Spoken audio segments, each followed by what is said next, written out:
Selamat sejahtera semua pelajar-pelajar. Kita akan memasuki bab yang kelima, iaitu kefahaman. Dan sebelum kita meneruskan tentang perbincangan dalam bab 5 kefahaman, saya jelaskan dulu objektif bab 5. Dalam bab 5 ini kami cuba untuk memberikan beberapa teks prosa dan puisi sebagai satu pengenalan pelajar-pelajar memahami kedua-dua aspek ini, dan yang keduanya secara tidak langsung melalui penggunaan teks prosa dan puisi ini akan menambah pengetahuan dan kecekapan berbahasa para pelajar. Dan yang ketiga pula adalah untuk memberikan sedikit uh, nilai tambah, iaitu pelajar dapat mengenali keindahan dan keunikan prosa Melayu, puisi dan prosa Melayu. Baik, sebelum itu kita teruskan dahulu.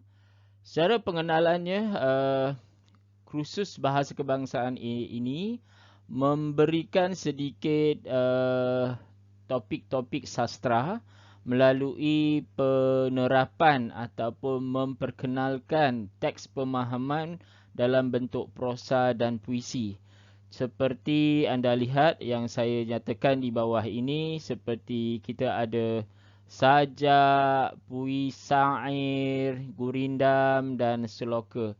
Jadi secara tidak langsung pelajar akan mengetahui keunikan, keindahan.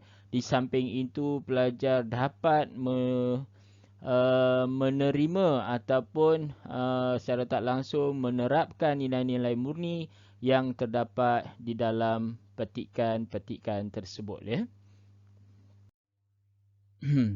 Sebelum kita meneruskan tentang perbincangan prosa dan puisi secara panjang lebar, terlebih dahulu saya berikan definisi apakah yang dimasukkan prosa dan puisi Melayu. Secara mudah difahami, prosa merupakan tulisan ataupun pengucapan lisan yang tidak mempunyai corak ataupun irama yang tertentu. Mudah difahami, prosa mempunyai struktur bahasa yang agak bebas dan gaya penggunaan prosa juga bebas. Ini berbeza dengan puisi, masih membawa maksud yang sama, iaitu tulisan atau pengucapan yang menggunakan gaya bahasa seperti rima, irama, penyusunan baris dan rangkap yang terikat dengan unsur-unsur bahasa yang tertentu. Dan untuk memudahkan kita memahami prosa dan puisi, puisi lebih mengutamakan penggunaan bahasa yang tepat, yang indah dan mempunyai nilai-nilai dan unsur sastra yang lebih tinggi.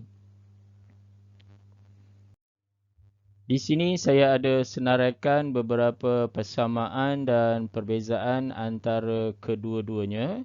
Secara ringkasnya, kita lihat persamaan. Yang pertama, puisi dan prosa ini ada kalanya merupakan cerita rekaan, fantasi ataupun imajinasi, dan ada pula kadang-kadang merupakan hasil daripada peristiwa sebenar, ya. Dan yang keduanya, dari segi persamaan, kedua-dua unsur bahasa ini mengandungi nilai falsafah, pemikiran, idea setiap bahasa atau bangsa itu. Dan kedua-duanya masih mementingkan susunan dan gaya bahasa yang baik, yang cermat, yang tinggi bagi memastikan hasil prosa dan puisi yang dihasilkan itu menarik. Dari segi perbezaan, secara umum lah, ya, untuk mudah faham, puisi ada kalanya dimainkan atau diolah berdasarkan muzik atau irama muzik tertentu. Dan yang keduanya, puisi ini mempunyai nilai artistik yang sangat tinggi dan menyebabkan ada kalanya puisi ini sukar dipahami oleh pelajar-pelajar yang mempunyai bahasa yang tahap bahasa sederhana. Berbanding pula dengan prosa, kadang-kadanya prosa ini mempunyai bidang-bidang tertentu, khususnya prosa yang mempunyai kandungan tentang undang-undang atau adat budaya Melayu, ya. Dan secara umumnya prosa bentuk bahasanya masih baik, namun struktur dan gayanya mudah difahami berbanding puisi, ya. Baik, prosa mempunyai dua jenis atau dua bahagian. Dikenali dengan prosa klasik dan prosa moden, dan kedua-duanya kita akan lihat, ya, satu persatu.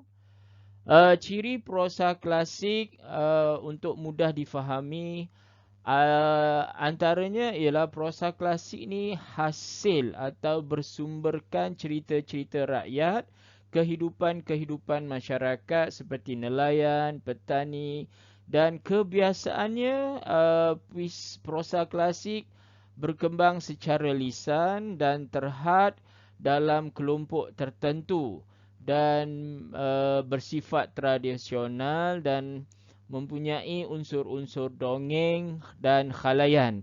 Seperti yang saya letakkan di sini, antara contoh prosa klasik, kita ada Penglipur Lara, cerita jenaka dan cerita epik, ya.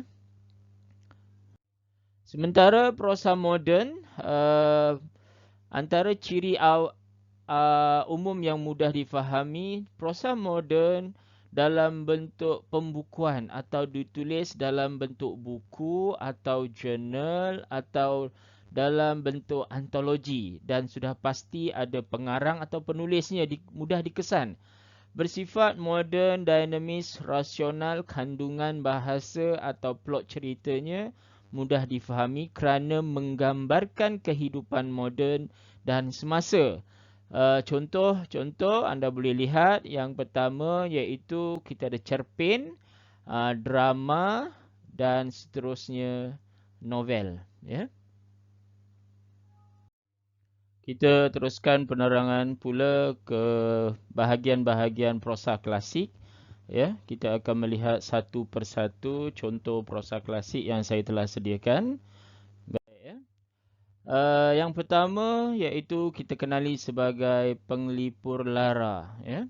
Dalam Kamus Dewan, definisi Penglipur Lara iaitu cerita-cerita rakyat yang menghiburkan hati yang duka, ya, mengandungi unsur-unsur jenaka, romantik ataupun kehidupan-kehidupan masyarakat yang ada kalanya disampaikan dalam bentuk syair, pantun dan seloka, ya. Antara gambaran ataupun ciri-ciri Penglipur Lara ini, ya, yang pertama, digambarkan kehidupan seorang putera atau puteri di istana, mempunyai watak raja, raja yang baik, raja yang jahat, dan ada kalanya menggambarkan unsur-unsur adventure, pengembaraan. Kalau dilihat dari segi unsur prosa klasik Penglipur Lara ini sudah tentu mempunyai aspek-aspek ataupun pengaruh daripada agama Hindu ataupun bahasa Sanskrit, ya. Sebab itu antara elemen Penglipur Lara ini ada unsur kesaktian, ya, dan luar biasa serta dongeng, ya. Saya ada berikan beberapa contoh di sini. Kita ada hikayat Malim Deman, Anggun Cik Tunggal dan hikayat Raja Muda, ya.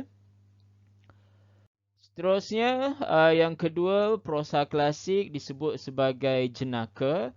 Watak-watak ataupun cerita-cerita yang biasa ketika ini ataupun zaman ini dilihat sebagai, contohnya Nujum Pak Belalang, Pak Kaduk, Pak Lebay Malang dan Si Luncai, ya.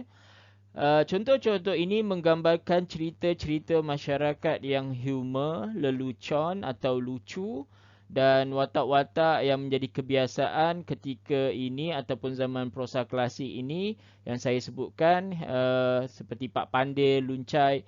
Kita boleh buat perbandingan ketika zaman sekarang lebih terkenal dengan watak-watak lucu seperti Mr. Bean dan sebagainya.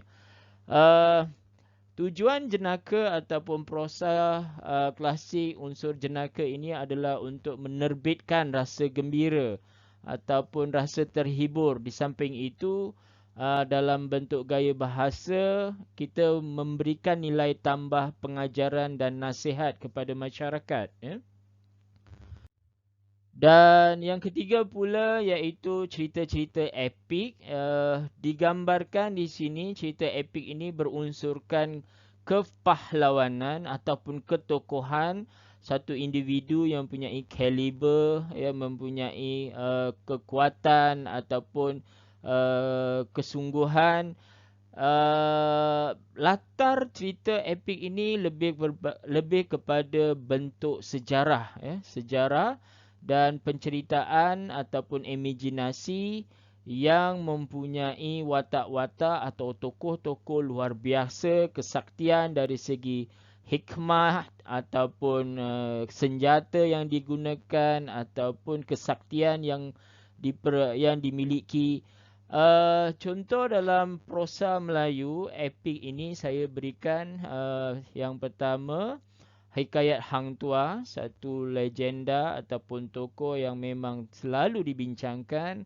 Dan yang keduanya iaitu Hikayat Amir Hamzah. Dalam prosa Hikayat Amir Hamzah ini memberikan latar tentang peperangan jihad ataupun peperangan suci dalam gambaran watak ketika itu, iaitu watak sejarah Islam. Ya. Seterusnya kita berpindah ke prosa moden. Ya. Kita hendak mengenali contoh-contoh bentuk-bentuk ciri prosa moden yang telah saya berikan. Baik, yang pertama cerpen, iaitu hasil gabungan dua perkataan, iaitu cerita pendek yang mempunyai kisah rekaan yang ringkas. Anggaran plot cerita, plot cerita ataupun storyline atau storyboard cerita dia, anggaran 500 sehingga 15,000 patah perkataan. Cerpen masih lagi mempunyai plot jalan cerita yang lengkap, tidak tergantung, dan secara strukturnya cerpen berbeza dengan novel. Ya. Novel digambarkan satu hasil yang panjang ataupun mempunyai plot anggaran perkataan yang banyak. Ya. Dan cerpen masih lagi menggambarkan latar tempat yang terhad, jangka waktu yang pendek, dan pertalian cerita tu agak ringkas dan kurang kompleks. Ya. Sementara itu kita lihat pula drama. Ya. Satu kisah yang diceritakan dalam bentuk lakonan apabila membabitkan lakonan sudah tentu mempunyai watak, sub watak atau perwatakan untuk menghidupkan plot cerita atau kisah drama tersebut. Ya. Aksi dan dialog penting untuk menghidupkan drama tersebut, dan biasanya drama ini menggambarkan kehidupan manusia dengan menambahkan unsur-unsur konflik, aksi, dialog bagi menghidupkan watak, yang dilakonkan oleh seorang pelakon.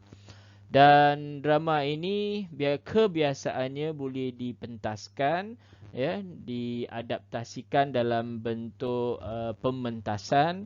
Contohnya di Sunway University sebelum MCO, School of Art biasa menayangkan ataupun memberikan persembahan di teater secara live, secara langsung kepada pelajar-pelajar. Baik, yang ketiga pula iaitu novel. Novel didefinisikan sebagai satu kisah atau cerita rekaan yang panjang, berbanding dengan prosa yang mempunyai rangkaian-rangkaian pendek. Cerita yang mengisahkan ada kalanya novel ini diambil daripada peristiwa sebenar ataupun bersifat imajinatif. Saya ambil contoh cerita yang sebenar. Kita ambil novel terkenal Sungai Mengalir Lersu, penulisan oleh Samad Said, adalah kisah sebenar ketika pemerintahan ataupun penjajahan Jepun di Malaysia. Jadi novel Sungai Mengalir Lesu itu menggambarkan secara terperinci kehidupan, suasana ya ketika pemerintahan Jepun ya. Baik, penceritaan novel ini tidak terbatas kepada satu-satu watak ya, dia berkembang dengan sangat kompleks. Peristiwa latarnya juga terkandung peristiwa dan latarnya yang terkandung dalam novel ini ada kalanya tidak terhad pada masa tertentu ya. Dia boleh bergerak kepada masa zaman dahulu ataupun mungkin bergerak pada masa kini ataupun zaman moden ya. Jadi untuk mudah difahami, novel, drama ataupun cerpen, novel adalah karya yang dikategorikan sebagai cerita yang kompleks ya, yang panjang ya. Contohnya anda boleh lihat novel Harry Potter yang diadaptasikan dalam bentuk filem yang sangat terkenal. Kesimpulan yang dapat kita pelajari dalam gambaran ataupun penerangan saya tadi bahawa prosa Melayu sama ada moden ataupun klasik masih lagi mempunyai unsur-unsur bahasa yang tinggi ya. Penggunaan ataupun perbendaharaan kata tinggi dan ada kalanya masih juga menggunakan perbendaharaan kata yang sederhana dan mudah difahami. Berbentuk unik, menarik dan di dalamnya ataupun dalam penceritaan sesuatu prosa itu menggambarkan idea-idea falsafah masyarakat Melayu dan prosa ini dia berkembang mengikut zaman, mengikut masa, mengikut status keadaan masyarakat terkini ya. Kita akan sambung ke bahagian yang seterusnya iaitu selepas ini iaitu puisi ya. Kita berjumpa lagi nanti di bahagian puisi.